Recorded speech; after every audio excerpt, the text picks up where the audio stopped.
Et si je vous disais que certaines entreprises dans le monde ont développé et construit des voitures volantes déjà fonctionnelles? Et si je vous disais que certaines villes dans le monde proposent aujourd'hui des trajets en taxi volant? Et si je vous dis que depuis le film Metropolis en 1927, tout le monde pense que dans 10-20 ans, il y aura des voitures volantes? Et si je vous disais qu'on promettait aux gamins des années 80 que ce serait ça, les années 2000, des voitures volantes partout dans le ciel, que tous les fans de science-fiction ne rêvent que de ça, et qu'aujourd'hui, ça y est, on vit enfin le grand décollage des voitures volantes, et que pourtant, on n'en parle pas plus que ça. Vous avez peut-être vu dernièrement passer à la télé ou sur les réseaux sociaux quelques images de voitures volantes. Et bien certaines de ces images étaient sûrement réelles puisque les entreprises de ce secteur commencent à développer leur publicité. En 2017, le cabinet de conseil américain Frost & Sullivan, ils ont rédigé un rapport qu'ils ont appelé l'avenir des voitures volantes. Et ce rapport, il va dresser un panorama complet de ce qu'on pourra attendre dans les prochaines années dans le secteur des voitures volantes. Mais en 2017, il prévoyait qu'en 2022, au moins 10 entreprises auront sorti leur prototype de voiture volante et qu'en 2035, on aurait un lancement massif des applications concrètes commerciales des voitures volantes. Et ensuite, il y aurait un développement des voitures volantes comme véhicules personnels. Je sais pas trop comment ils ont fait, mais ils avaient raison. Alors les voitures volantes, quand est-ce qu'on en a entendu parler pour la première fois? Déjà, si on regarde du côté de la fiction, les premiers à avoir abordé des concepts de voitures volantes, c'est Jules Verne dans son ouvrage Robur le Conquérant, dans lequel on va avoir l'Albatros. Ensuite, en 1889, on a le livre The Sleeper Awake par Herbert George Wells, et dans cette histoire futuriste, les gens se déplacent avec ce qu'il appelle des aéropiles. Mais bon, à l'époque, il n'y avait déjà pas de voiture, donc parler de voiture volante, c'était pas encore le sujet. Mais dès les années 1920, au début de la démocratisation des automobiles, on commence à évoquer la possibilité de voitures capables de voler. Alors maintenant, d'après vous, quand a été développé le premier projet de voiture volante? Roulement de tambour, en 1910. Oui, tu as bien entendu. Le premier projet de voiture volante a été développé en 1910 par un Américain, John Emory Harriman. Et John, il va nous dessiner des plans super précis de son aérocar. C'est-à-dire que 95% des gens dans le monde n'avaient pas de voiture, et lui, il voulait sortir une voiture volante. Malheureusement, il n'a jamais réussi à lever assez de fonds pour construire un premier prototype. 7 ans plus tard, en 1917, on a Glenn Curtis, un inventeur et un entrepreneur américain du monde de l'aviation, qui va fabriquer la Curtiss Autoplane. Donc lui, il n'a pas juste dessiné, il l'a vraiment fabriqué. Il aura réussi à faire voler son prototype. Et donc là, encore une fois, la guerre a stoppé net l'innovation, puisqu'encore une fois, on a détourné les priorités industrielles vers la Première Guerre mondiale. Donc là, on a vraiment un cas d'étude de personnes qui sont des purs génies et beaucoup trop en avance sur leur temps. Ensuite, la prochaine voiture volante, c'est après-guerre, en 1921. C'est un Français qui développe la 3e voiture volante de l'histoire. Il a réussi à mettre sur la route un avion automobile qui malheureusement ne sera jamais commercialisé. Donc ce modèle a quand même été présenté au Salon de l'aéronautique de Paris en 1921 et c'est en fait la dernière trace officielle qu'on a de ces 2 derniers et seuls modèles. Attends, deuxième question pour toi. D'après toi, à quelle date a été construite la première voiture volante ayant réussi son premier vol effectif sur plusieurs centaines de kilomètres? Le 21 février 1937. C'est Waldo Waterman qui construira l'aérobile. Le principe, c'est que c'est une voiture sur laquelle on pouvait accrocher des hélices pour qu'il puisse s'envoler. Donc Waldo, il construira environ 6 modèles de l'aérobile. Malheureusement, une fois encore, guerre et capitalisme ne font pas bon ménage. Tous les investissements et les infrastructures ont été dirigés vers la Seconde Guerre mondiale. On a pu dire adieu à l'aérobile et le projet ne sera pas poursuivi après la guerre. Et là, on entre dans les années 2000 et ça devient intéressant. Puisqu'au XXe siècle, plusieurs véhicules de ce genre verront le jour, mais soit ils sont foireux, soit ils ne sont pas pratiques du tout, puisque ça reste des avions automobiles. C'est-à-dire que pour l'utiliser, il faut à chaque fois une piste de décollage et d'atterrissage. Et oui, nous, ce qu'on veut, c'est des voitures qui atterrissent dans notre jardin. Et donc les années 2000 vont voir apparaître des technologies qui vont faire renaître la course à l'innovation dans les voitures volantes. Ces technologies, on va les voir sur les drones. Et oui, les drones, c'est des appareils qui peuvent combiner vol vertical et propulsion électrique. Donc ça, c'est une combinaison qu'on voyait pas avant les années 2000. Et ça va aussi fonctionner grâce aux nouvelles batteries lithium-ion qui commencent à apparaître sur le marché. Puisque si on arrive à faire voler certains drones grâce à une énergie électrique, pourquoi on ne pourrait pas faire décoller des voitures? C'est donc en 2009 qu'on va voir l'apparition du concept d'eVTOL, ce qui désigne un aéronef électrique à décollage et atterrissage verticaux. Et la première entreprise à formaliser le concept de mobilité aérienne urbaine et d'eVTOL, c'est Joby Aviation. Et c'est là que ça devient concret. Le 11 septembre 2009, à Santa Cruz, en Californie, Joe Ben Beaver fonde Joby Aviation avec l'objectif de commercialiser des premières voitures volantes. Joe Ben, c'est vraiment le cliché de l'entrepreneur à succès parti de rien. Il grandit dans une communauté complètement isolée appelée Last Chance, perché dans le fin fond des montagnes de Santa Cruz. Étant enfant, il n'a ni de réseau ni d'électricité, sauf que le problème, c'est que l'école, elle n'est pas perchée dans les montagnes. Donc Joe Ben, il est obligé tous les jours de marcher énormément pour aller à son école. Et donc c'est pendant ces trajets qu'il va imaginer un aéronef capable d'atterrir et de décoller dans la prairie près de chez lui, tout en étant assez silencieux pour préserver la tranquillité de son lieu de vie. Donc c'est avec ce rêve en tête et toutes les compétences en bricolage qu'il a apprises grâce à la communauté qu'il va fonder plusieurs entreprises dans la robotique et l'aviation, dont l'entreprise Joby Aviation et sa voiture volante. Alors ce modèle de voiture volante développé par Joby, c'est un aéronef entièrement électrique qui est capable de transporter un pilote et 4 passagers. Il peut atteindre une vitesse d'environ 320 km/h et possède une autonomie de 160 km. Et c'est ça les voitures volantes qui commencent à être développées aujourd'hui et qu'on pourra voir dans le ciel dans les prochaines années. Les eVTOL, des véhicules volants qui sont conçus principalement pour les trajets urbains ou régionaux, des véhicules volants qui n'ont pas besoin de pistes d'atterrissage puisqu'ils peuvent atterrir et décoller à la verticale, et surtout des véhicules volants électriques. Alors bien sûr pour l'aspect technologique, écologique, mais surtout pour l'aspect acoustique. Puisque dans un premier temps, les voitures volantes, ça va servir à remplacer les trajets en hélicoptère dans les grandes villes. Et oui, puisque dans les villes comme Sao Paulo, New York, Tokyo, Los Angeles, Mexico, Londres ou Pékin, il y a beaucoup de personnes qui, pour éviter la circulation et les transports en commun, prennent des hélicoptères. Et ça fait un bordel. T'es là, tu te balades à New York, t'as les voitures, les bus, les camions, les sirènes, les gens, tout ça qui résonne avec les immeubles, et toutes les 5 minutes, ce sont des vrais chiffres, t'as des mecs qui survolent la ville en hélicoptère. Et donc Joby Aviation, ça va être les premiers à lancer un service de taxi volant. En tout cas en Occident. Vous allez voir que les Chinois sont déjà un peu en avance. Donc Joby c'est vraiment solide, ils ont des partenariats avec Toyota, la compagnie Delta Airlines et puis Uber. On va bientôt pouvoir aller sur l'application Uber et réserver un trajet en taxi volant. Et pas dans 10 ans. Ils ont effectué le premier vol de démonstration d'un eVTOL dans New York en 2023. Là, leurs véhicules sont déjà opérationnels. Il leur manque juste des certifications. Et tu vas voir que c'est la dernière grosse étape pour toutes les entreprises de voitures volantes. C'est les autorisations de vol en fait. Donc aux USA, par exemple, c'est la Federal Aviation Administration, donc la FAA, qui délivre les certifications nécessaires à l'exploitation commerciale des eVTOLs. Donc en fait, c'est un peu lent puisque les voitures volantes, c'est tout nouveau. Donc tu as l'administration fédérale d'aviation qui est en train d'écrire des règles qui n'existent pas encore. Mais chez Joby, ils sont confiants et ils ont annoncé le lancement de leur premier taxi aérien en fin 2025. Donc en fin 2025, à New York et Los Angeles, on pourra voir les premiers taxis volants électriques voler au-dessus de nos têtes. Selon quand tu regardes cette vidéo, c'est peut-être même déjà le cas. Ça se trouve, tu es en ce moment même dans un taxi aérien en train de regarder cette vidéo. L'année suivante, en 2010, Sébastien Turn, un entrepreneur américain, et Larry Page, cofondateur de Google, ont tous les deux fondé l'entreprise Kitty Hawk. Dans cette entreprise, ils ont réussi à fonder 3 modèles de prototypes pour la voiture électrique qu'ils avaient baptisé Flyer. Ils ont réalisé des dizaines de milliers de vols de tests et produit plus d'une centaine de prototypes. Malheureusement, ils n'ont pas réussi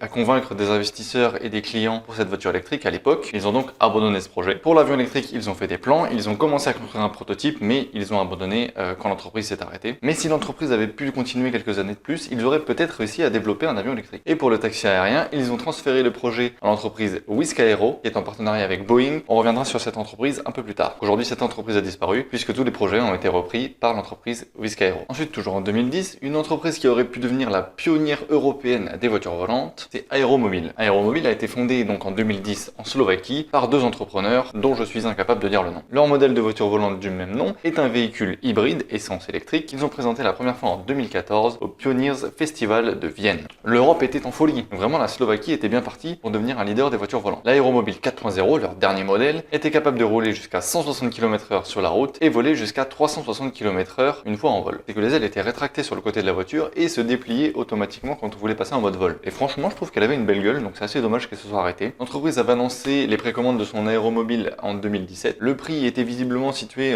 autour d'1 million d'euros, qui est quand même très cher par rapport à tous les prix qu'on va voir après. Mais malheureusement en 2023, l'entreprise mettra la clé sous la porte, faute de financement suffisant. Pourtant, ils avaient réussi à lever 25 millions d'euros de fonds privés, ainsi qu'énormément de subventions de l'Union Européenne et de l'État slovaque. Mais ça n'a pas suffi. Encore de l'argent des impôts utilisé à bon escient. Ensuite, en 2011, on a la création de la première entreprise européenne d'eVTOL. Et oui, parce que Aeromobile c'était hybride, donc c'était pas vraiment un eVTOL. Cette entreprise, c'est Volocopter, c'est une entreprise allemande fondée donc en 2011 par Stefan Wolf, un entrepreneur et ingénieur en logiciel industriel et système embarqué, et Alexander Zosel, un entrepreneur dans les sports extrêmes et le marketing. Ils ont présenté leur premier prototype d'eVTOL dès 2011. Donc là pareil, leurs prototypes ont été sortis avant ceux de Joby. Donc on aurait pu avoir une entreprise allemande pionnière des voitures volantes. Volocopter était bien parti puisqu'ils avaient levé des centaines de millions de dollars auprès de très grandes entreprises à l'international et même 1 million d'euros lors d'une campagne de financement financement participatif. Mais une telle levée de fonds auprès de particuliers, c'était vraiment un record à l'époque. En Volocopter, ils ont développé 3 produits principaux. Volocity, un taxi volant électrique de 2 places, doté de 18 rotors, avec une autonomie de presque 50 km et une vitesse pouvant atteindre 100 km/h. Alors vous pouvez vous dire c'est pas forcément beaucoup, mais c'était vraiment un véhicule pensé pour les trajets urbains. Et si tu prends à vol d'oiseau une ville, t'as rarement besoin de faire plus de 50 km d'un bout à l'autre de la ville. Ensuite, ils avaient un modèle un peu plus gros, le Volo Région. Donc là, c'était vraiment semi-avion, semi-voiture. Il pouvait aller jusqu'à 100 km, atteindre une vitesse de 180 km/h. Et là, il était vraiment pensé pour relier les centres-villes aux banlieues. Ils avaient développé aussi un logiciel qui était super stylé, Volo IQ, qui permettait vraiment de gérer tous les véhicules Volocopter, opération de vol, maintenance, réservation des clients, les trajets dans les villes, tout était absolument automatisé. Malgré ces grandes avancées et tous les financements, ils devront déposer le bilan en 2024. Donc là, ils sont en train de chercher des investisseurs pour essayer de relancer le projet, mais ça ne semble pas très bien parti. Deuxième entreprise européenne, deuxième échec. Mais c'est pas vrai ça. Ensuite, en 2012, on part au Japon, où Tomohiro Fukuzawa, un ingénieur en automobile, a créé un collectif de bénévoles d'ingénieurs issus des secteurs de l'auto, des drones et de l'aéronautique pour créer des trucs. Vraiment, leur devise, c'était Let's do something interesting. Donc ils se sont tous réunis plus ou moins bénévolement pour créer quelque chose en rapport avec leur secteur d'activité, d'assez innovant. Et donc après moult de réflexions, ils décident de s'arrêter sur une voiture volante. Tous ensemble, ils fondent Cartivator. C'était donc un eVTOL, capable de rouler sur la route et de voler dans les airs, qui devait même à la base apparaître aux Jeux Olympiques de Tokyo 2020. Bon, le truc c'est que c'était un travail avant tout bénévole. Ils ont donc décidé de passer au niveau supérieur et de créer une entreprise officielle qu'ils ont appelée SkyDrive. Donc la mission de SkyDrive, c'était de prendre la tête de la révolution de la mobilité qui n'arrive qu'une fois par siècle. Donc voilà, pour eux la voiture volante c'est la révolution de la mobilité du 21e siècle et ils veulent se positionner dessus. Leur modèle principal est le SkyDrive SD05 qui est donc un eVTOL conçu pour révolutionner la mobilité aérienne urbaine grâce à une combinaison d'efficacité énergétique, de silence et de compacité. Donc un eVTOL qui peut accueillir 3 personnes, un pilote et 2 passagers. Il est propulsé grâce à 12 moteurs électriques et rotors alimentés par une seule batterie qui lui permet d'atteindre une vitesse de croisière de 100 km/h et une autonomie pouvant aller jusqu'à 40 km. Le SD05 est fabriqué à partir de composites et d'alliage d'aluminium. Donc c'est des matériaux assez révolutionnaires et très légers qui lui permettent de peser seulement la moitié du poids d'un hélicoptère actuel. Donc c'est super balèze et ça explique pourquoi une batterie électrique peut alimenter le vol de cet appareil. Et ce poids, ça va lui permettre aussi de décoller d'un peu partout et surtout des toits des buildings qui sont parfois trop fragiles pour accueillir des hélicoptères par exemple, en sachant qu'un hélicoptère c'est environ 3 tonnes. Donc là pareil, c'est vraiment un eVTOL pensé pour l'usage urbain et en particulier les plus grandes villes du Japon. Autre prouesse, c'est au niveau du nombre de pièces, environ 15 000 pour leur véhicule, contre 100 000 pour un hélicoptère et près d'1 million pour un avion commercial classique. Donc ça vous parle peut-être pas, mais ça va permettre de réduire considérablement le coût de fabrication et de maintenance de ce véhicule-là. Et au niveau de l'acoustique, il ne fait que 1/3 du bruit d'un hélicoptère. Donc pareil pour l'utiliser en ville, c'est parfait. Donc tout ça, c'est vraiment de l'innovation technologique pure et dure. Donc là, je parle de SkyDrive parce que c'est une des premières entreprises à avoir développé ces technologies-là. Et vous allez voir qu'à peu près toutes les entreprises qui fabriquent des eVTOL sont forcées d'innover et d'inventer énormément pour pouvoir faire voler des véhicules électriques. Vous voyez, ça fait plus d'une dizaine d'années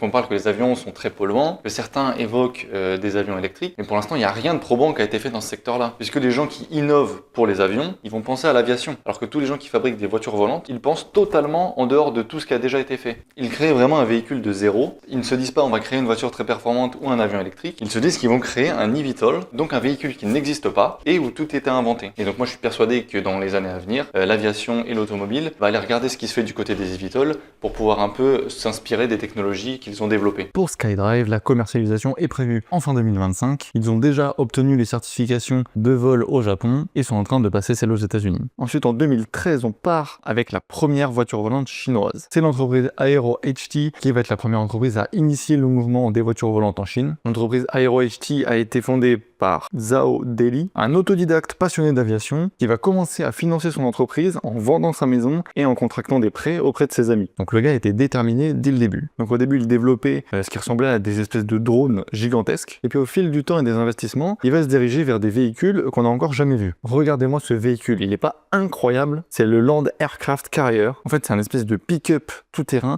qui transporte la voiture volante. Donc un module aérien sur un module terrestre. Le module terrestre est capable de transporter 4 à 5 passagers, tandis que l'eVTOL peut se décrocher du camion. Les précommandes pour ce véhicule sont ouvertes depuis fin 2024, donc foncez sur l'offre. Enfin, foncez sur l'offre si vous avez 260 000 € à dépenser. Enfin, de toute façon, ce Land Aircraft Carrier n'est pas forcément destiné aux particuliers. Enfin, je sais pas si vous voyez ce que ce truc peut faire, mais ça va plutôt être à destination des secouristes, des militaires, des chercheurs de l'extrême. Mais pour les particuliers, à moins que tu veuilles un super camping-car, bon, je vois pas trop à quoi ça peut servir. Ensuite, ils ont un deuxième produit qui ressemble déjà plus aux eVTOL qu'on a vu juste avant, qui est le Tilt Rotor Flying Car, appelé aussi X5, un eVTOL conçu pour les déplacements interurbains à haute vitesse. Ça reste clairement ultra stylé. Ils ont aussi un troisième produit qui la ressemble vraiment à une voiture volante. C'est le eVTOL Flying Car, appelé aussi le Voyager X2, donc un eVTOL biplace autonome destiné au déplacement urbain, qui a été présenté en 2021 et qui a effectué des vols de démonstration en 2022 et notamment à Dubaï. Il a une autonomie de 35 minutes en vol, il peut aller jusqu'à 130 km/h sur la route, construit principalement en fibre de carbone pour toujours plus de légèreté, équipé d'un système de communication 5G pour le contrôle et la navigation. Bon, du coup, ils ont déjà fait des tests et des démonstrations, mais je n'ai pas trouvé de date de lancement officielle. Petite particularité de Aero HT, c'est la construction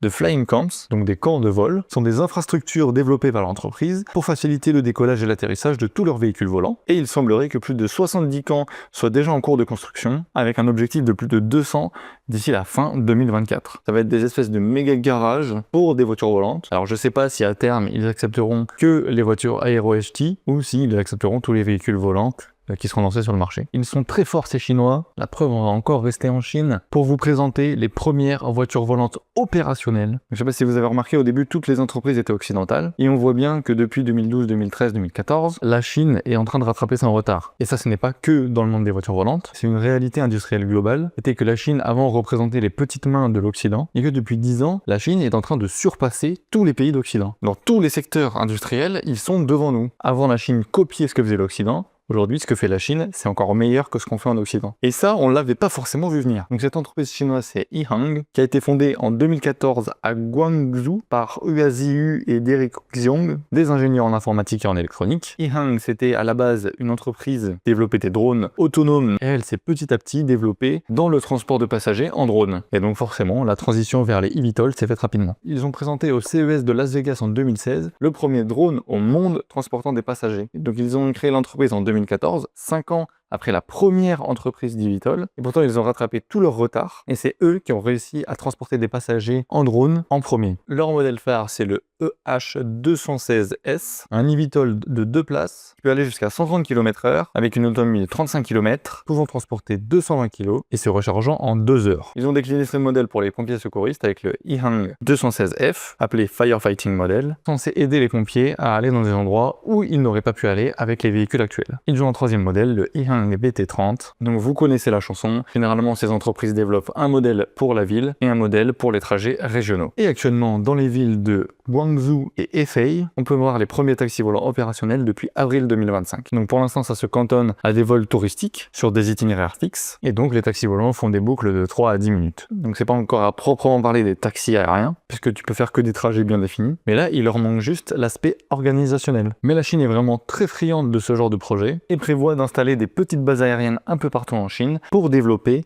les eVTOL. Ehang a aussi développé la livraison par drone autonome. Ils ont un partenariat avec Yonghui Super Specie, qui est l'équivalent de Carrefour ou Leclerc en France, et avec DHL, donc entreprise internationale spécialisée dans la livraison de colis. Donc c'est pas encore super démocratisé, mais c'est en train de se développer. Mesdames et messieurs, voici maintenant la première voiture volante comme on l'a toujours imaginé. Aleph Aeronautic est une entreprise américaine fondée en 2015 à San Mateo, en Californie, par Jim Duchovny, Konstantin Kisly, Pavel Markin et Oleg Petrov. Leur rencontre a donc eu lieu en 2015 au Coupa Café à Palo Alto, un lieu très fréquenté par tous les travailleurs de la Silicon Valley. Jim Duchovny est lui aussi un travailleur de la Silicon Valley qui s'avère être un passionné de science-fiction et en particulier de Retour vers le futur. Il réussira à convaincre les 3 autres de se lancer dans l'aventure en dessinant une simple esquisse sur la serviette du Coupa Café. Initialement autofinancé par ses 4 membres, Aleph Aeronautic a attiré l'attention de l'investisseur Tim Draper, connu pour ses investissements précoces dans Tesla et SpaceX. Le projet phare d'Aleph est la Model A, une voiture 100% électrique conçue pour 2 passagers, qui peut rouler jusqu'à 40 km/h sur la route et voler sur environ 180 km. Son design permet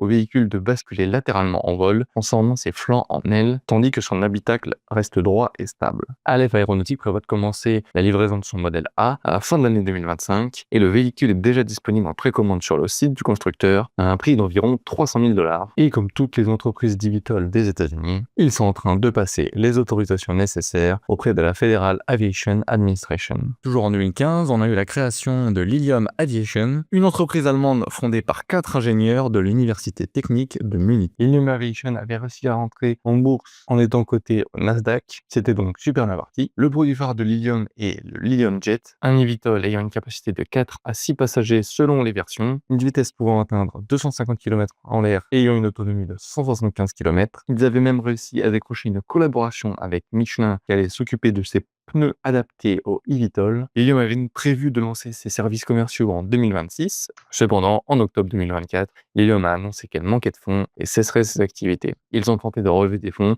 mais en février 2025, ces nouveaux efforts ont échoué, conduisant à une deuxième déclaration d'insolvabilité. Donc encore une fois, quatrième entreprise européenne, quatrième échec. Mais pourquoi ça réussit partout et en Europe ça ne veut pas? C'est fou ça. En 2016, on repart en Chine avec la création d'Autoflight. Tianyu, un entrepreneur pionnier dans les drones ultra légers, se décide à créer une entreprise d'eVTOL. Autoflight propose une gamme de plusieurs modèles. Son premier est Prosperity, un eVTOL urbain pour passagers, pouvant transporter jusqu'à 5 personnes et qui a déjà réalisé des vols de démonstration interurbains. Leur deuxième modèle, le Carriole, la variante cargo de Prosperity. Le Carriole a déjà obtenu différentes certifications de l'administration de l'aviation civile de Chine, devenant le premier eVTOL de plus d'une tonne à obtenir cette reconnaissance. Donc l'objectif du Carriole est à terme de remplacer les avions de transport de marchandises de manière électrique et autonome. Ensuite, on a le modèle Firefighting, qui est bien sûr conçu pour lutter contre les incendies. Il est capable de transporter plus de 400 kg de liquide pour éteindre un incendie s'étendant sur 800 mètres carrés. Il lui aussi est presque 100% autonome et n'a pas besoin de pilote. Les premiers modèles sont déjà disponibles pour les professionnels. Donc là, il faut bien avoir en tête que dans certaines villes du monde, il est déjà possible de voir les véhicules d'Autoflight voler. Alors même si pour le moment, c'est surtout pour des vols de test ou de démonstration. Ensuite, à partir de 2016, on a Airbus qui s'est aussi lancé dans le développement d'eVTOL. On a eu en 2017 au Salon de l'Automobile de Genève la présentation du Airbus Pop-up avec l'entreprise Italdesign qui est elle une filiale du groupe Volkswagen. Donc l'objectif c'était de créer un système de transport modulaire combinant un module terrestre et un module aérien, donc voiture autonome et drone passager. C'était un peu le fantasme de passer directement du mode terrestre en mode aérien en cas d'embouteillage et de pouvoir voler un peu partout. Bon alors le Airbus Pop-up était juste un prototype conceptuel qui s'est arrêté en 2018. Juste après, ils ont créé le Vahana. Le projet a été lancé en 2016. Les prototypes ont été construits, les premiers vols ont été effectués en 2018. C'est un monoplace électrique à aile basculante, totalement autonome. L'objectif de ce modèle a été de démontrer la faisabilité d'un drone taxi. Là encore, ils ont préféré rester au rang de prototype et le projet a été arrêté en fin 2019. Mais ils se sont servis de leur expérience sur le Vahana pour créer leur prochain eVTOL, le City Airbus. Alors, City Airbus a été dévoilé en 2018. Premier vol autonome a été effectué en mai 2019. Le City Airbus prévoit de commercialiser ses modèles surtout aux professionnels en 2026, mais pour l'instant, il ne prévoit pas forcément de vendre ces véhicules aux particuliers. En 2017, le docteur Rafi Ireli, ingénieur en aéronautique et ancien pilote de l'armée israélienne, fonde Urban Aeronautics. Ils ont donc produit le City Hawk et le City Hawk Emergency Medical Service. Donc là, ce sont des eVTOL à propulsion électrique et hydrogène. Ils peuvent atterrir dans des zones restreintes comme des rues étroites ou des toits d'immeubles, ce qui le rend idéal pour l'usage urbain et pour les interventions médicales rapides. Ils ont entre 3 et 4 places dans ces véhicules. Le City Hawk EMS est lui conçu pour transporter un pilote, un patient et 2 secouristes, ainsi que tout l'équipement médical nécessaire. Et l'objectif, c'est de réduire significativement le temps d'intervention en milieu urbain. Alors, je sais pas si vous avez remarqué,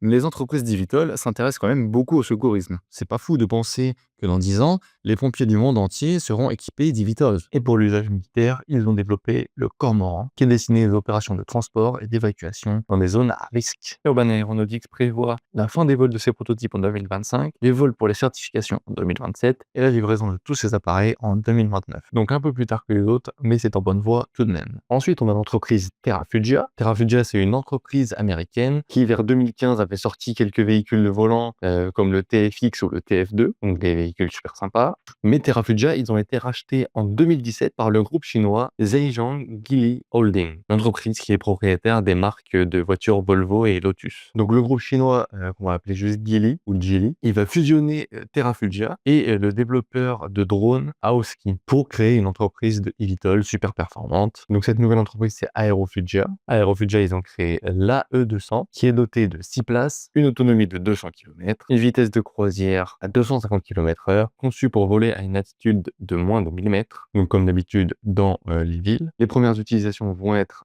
du tourisme aérien et l'émission de fleurisme, composés avec des matériaux révolutionnaires et super légers, et donc leurs véhicules seront disponibles vers 2027, mais aucun prix n'a encore été annoncé. En 2017, on a également la création de l'entreprise Doroni Aerospace. Qui a été fondée en Floride aux États-Unis par un entrepreneur israélo-américain. Il s'appelle Doron Merdinger. Au départ aussi financé par une plateforme de campagne de financement participatif appelée Start Engine. Ils ont d'abord sorti des prototypes, donc en 2017 le prototype Y, en 2018 le prototype X, et tout ça pour aboutir au modèle H1X. Donc on va retrouver 2 moteurs sur chaque aile, ce qui fait 8 moteurs, 4 ventilateurs pour l'atterrissage et le décollage vertical, 2 hélices propulsives à l'arrière pour la translation. On peut conduire ce véhicule avec un simple joystick et un écran tactile, une vitesse max pouvant aller jusqu'à 200 km/h, une navigation pas autonome mais presque. Il est déjà possible de commander le modèle H1X. Il coûtera environ 350 000 $. Il sera catégorisé en tant que véhicule léger. Donc aux États-Unis, ça permet d'avoir seulement une formation de 20 heures requise. Il ne sera pas nécessaire de passer une licence de pilote classique. Et Doronia Aerospace prévoit d'installer 2 usines pour l'instant aux États-Unis et en Arabie Saoudite. Ils ont déjà reçu 600 précommandes et la production à grande échelle de leur modèle devrait débuter courant 2026. En petit aparté, on a aussi quelques entreprises comme Jetson, qui lui a été fondée en 2017. Donc là, on a le droit à une moto volante. Elle pèse 86 kg, a une autonomie de 20 minutes et peut aller jusqu'à 100 km/h. Elle coûtera moins de 100 000 $. Donc si vous avez un peu d'argent, vous pourrez bientôt l'offrir. Ensuite, encore une nouvelle entreprise israélienne, c'est Erev. Cette fois, rien à voir avec l'aspect militaire. À la base, elle a été fondée en 2018 sous le nom de Polarity Mobility par Shane Rosen, un entrepreneur dans les drones et l'aérospatial en général. Leur eVTOL, c'est l'Air One, un véhicule avec une capacité de 2 places, donc à piloter un passager. Donc là, c'est pas pour faire un air taxi, c'est vraiment pour que les particuliers puissent l'acheter. Il est conçu pour être facile à piloter, rapide à recharger et suffisamment compact pour être rangé dans son garage grâce à ses ailes repliables. Il peut aller jusqu'à 250 km/h, à une autonomie de 180 km. Il coûte 150 000 $. Donc actuellement, toutes les précommandes sont passées et il ne leur manque que les certifications pour pouvoir livrer leurs clients. Donc ça peut vraiment se faire à n'importe quel moment. Ils ont aussi lancé le Air One Cargo, donc la version transporteur du Air One sans pilote à bord. En fait, c'est à peu près le même modèle, sauf qu'ils ont enlevé tous les sièges à l'intérieur. Alors on sait que des commandes ont été passées pour le Air One Cargo, mais on ne sait pas vraiment où et c'est encore pour l'instant dans la phase d'expérimentation. Alors là, on passe à mon chouchou personnel, c'est Leoflight Corporation. Leoflight, c'est un partenariat entre 2 entreprises super innovantes. D'abord, Electric Jet Aircraft. Electric Jet Aircraft, c'est une entreprise spécialisée dans les jets électriques. Ils ont sorti un drone 100% électrique, conçu pour des performances super élevées. Il peut aller jusqu'à 290 km/h et peut porter jusqu'à 9 kg. Il avait aussi sorti un paramoteur électrique à réaction, pouvant aller jusqu'à 100 km/h, et le EJ1, un jetpack 100% électrique développé dans le cadre d'un contrat avec la DARPA en 2022. Et donc, Electric Jet Aircraft s'est associé avec l'entreprise Salaf Automotive. Elle est spécialisée dans la conception et la fabrication de supercars artisanales, produites en très petite série et destinées aux passionnés et collectionneurs automobiles d'exception. Et donc, quand ces 2 entreprises fusionnent en 2021, ça donne Leoflight qui va créer des supercars volantes. Ils ont 2 véhicules, Leo Coupé, un eVTOL personnel, destiné au déplacement urbain et interurbain rapide. Il peut accueillir 2 à 3 passagers, peut aller jusqu'à 320 km/h, a une autonomie allant jusqu'à 400 km. Donc là, comme tu peux voir, ce qui est incroyable, c'est qu'on ne voit pas d'hélice apparente, puisqu'en fait, ça va être 200 micro-turbines électriques qui vont être cachées dans le design. On est vraiment sur de la voiture volante de luxe. Et ça se ressent dans son prix, puisqu'elle a un prix estimé à 460 000 $. C'est clairement la plus chère depuis le début. Pour l'instant, ils sont en train de tester leur prototype et ils prévoient une commercialisation entre 2027 et 2028. Ensuite, on a le véhicule Leo Solo, qui lui est un véhicule monoplace, mais qui va être catégorisé dans les véhicules ultra légers, ne nécessitant pas de licence de pilote. Donc si ils vont au bout de la fabrication, ça va vraiment être un bijou de technologie qui coûtera quand même 100 000 $. Et pour le Leo Solo, il prévoit une commercialisation dès 2026. Et vous pouvez déjà précommander ces 2 véhicules. Ce qui fait que c'est aussi une entreprise préférée, c'est qu'ils ont créé un chargeur à induction pour leur véhicule. Comme les modèles de téléphone actuels qui peuvent se recharger sans câble, ils ont créé Vertistop. Donc c'est une petite plateforme sur laquelle tu vas venir faire atterrir ta voiture et ça va la charger sans même avoir besoin de la brancher. Et donc c'est vraiment une petite plateforme. Le but c'est qu'ils la posent un peu partout sur plein de toits d'immeubles. Ça c'est pareil, ça va être un sacré business dans les années à venir puisque les propriétaires d'immeubles vont pouvoir vendre la surface de leur immeuble pour pouvoir poser ce genre de chargeur. Donc Leoflight, personnellement, j'adore. Mesdames et messieurs, je vous présente maintenant la première entreprise française à avoir fabriqué un eVTOL. Cette entreprise, c'est DTA Aircraft, qui a été fondée en 1990 à Montélimar par Jean-Michel Dizier. Alors bien sûr, l'entreprise ne fabrique pas des eVTOL depuis 1990. À la base, elle était spécialisée dans la fabrication d'ULM, de Trax et d'L-Delta. Et en 2022, elle a tenté de fabriquer son propre eVTOL. Donc leur modèle à eux, c'est un hybride entre un ULM et un drone, doté de 8 rotors, d'un parachute de sécurité, et fabriqué avec des matériaux recyclés. Donc c'est un multicoptère à 4 places, avec une cabine fermée, des portes papillons, destiné à la mobilité urbaine et à des usages spécialisés comme le secours et la défense. Il prévoit une commercialisation fin 2026. Ils ont participé à plusieurs salons internationaux comme le JTEX de Dubaï et le CES de Las Vegas. Et il faut le dire, ils ont eu quand même un franc succès. DTA Aircraft prévoit une production de 100 unités par an. Les premiers modèles seront accessibles en précommande pour les professionnels et les institutionnels, puis par la suite pour le grand public. Comme quoi, on dit que la France est à la ramasse en termes d'innovation, mais c'est la première entreprise d'eVTOL européenne qui fonctionne actuellement. Donc bravo DTA Aircraft. Pour le dernier eVTOL de cette vidéo et celui qui a été développé le plus récemment, on le doit au groupe chinois Guangzhou Automotive, un des plus grands constructeurs automobiles de Chine. Et en décembre 2024, Guangzhou Automobile a officiellement lancé sa marque des eVTOL. Leur véhicule, c'est le Govee Airjet, conçu pour la mobilité aérienne, urbaine et interurbaine, fabriqué à plus de 90% de fibres de carbone. Il pèse donc environ un tiers du poids d'une voiture classique de taille similaire. Il peut aller jusqu'à 250 km/h et à une autonomie de 200 km. Il prévoit même une version dans le futur pouvant aller jusqu'à 400 km d'autonomie, une recharge complète en 30 minutes, un fonctionnement en pilotage automatique, le tout intégré à un écosystème robot Air Taxi pour une mobilité intelligente et connectée. Guangzhou Automobile Group prévoit de commencer la certification de la navigabilité du Govee Airjet en 2025, avec le lancement de sa production et de ses précommandes en 2026. Bref, clairement, en Chine, dans 5 ans, il y aura des voitures volantes absolument partout. Donc voilà, on arrive à la fin de cette présentation de toutes ces voitures volantes. Donc au final, qu'est-ce qu'on peut en conclure? Premièrement, il y a plus d'une vingtaine d'entreprises qui sont actuellement sur ce marché et de nouvelles apparaissent chaque année. Il y a des startups comme des grands groupes qui s'en occupent. Ce qu'on voit aussi, c'est que la Chine devance absolument le monde entier en termes de voitures volantes. Ensuite, bien sûr, on a les États-Unis qui sont clairement le deuxième pays le plus avancé en termes d'eVTOLs. On a Israël, ça je ne me l'explique pas pourquoi il y a autant de voitures volantes en Israël. Je ne savais pas que c'était un pays si innovant. Donc franchement, c'est un pays qui est en guerre depuis 70 ans et pourtant, les entrepreneurs sur place arrivent à se détacher de ce côté-là et à construire des entreprises qui sont super solides. On a aussi tous les pays du Moyen-Orient. On n'en a pas forcément beaucoup parlé parce qu'ils ne créaient pas d'entreprises directement, mais ils développent plein d'usines pour des entreprises existantes dans le monde entier. Ils importent énormément de modèles. Il y a bien un tiers des entreprises dont on a parlé qui se développent en Arabie Saoudite, au Qatar, à Dubaï, etc. Et puis les 3 continents à la ramasse comme d'habitude, l'Europe, l'Afrique, l'Amérique latine. Il y a quand même eu en Europe quelques tentatives qui ont toutes échoué, à part l'exception d'ETA Aircraft. Et même cette entreprise, la majorité de leur marché, ça va pas être l'Europe en fait. Donc amis européens, on n'est pas prêt de voir des voitures volantes chez nous. Mais pour le reste du monde, ça avance super bien. Donc dis-moi ce que tu penses de tout ça en commentaire. Est-ce que c'est bien? Est-ce que c'est mal? Est-ce que tu es excité par cette technologie? Est-ce que tu savais que tout ça existait? Et puis je te laisse nous faire tes petites prédictions sur l'évolution de cette technologie dans les années à venir. Moi je te dis à dans une prochaine vidéo. D'ici là, prends soin de toi, prends soin de tes proches, bon courage dans tous tes projets. C'était Antoine. Salut.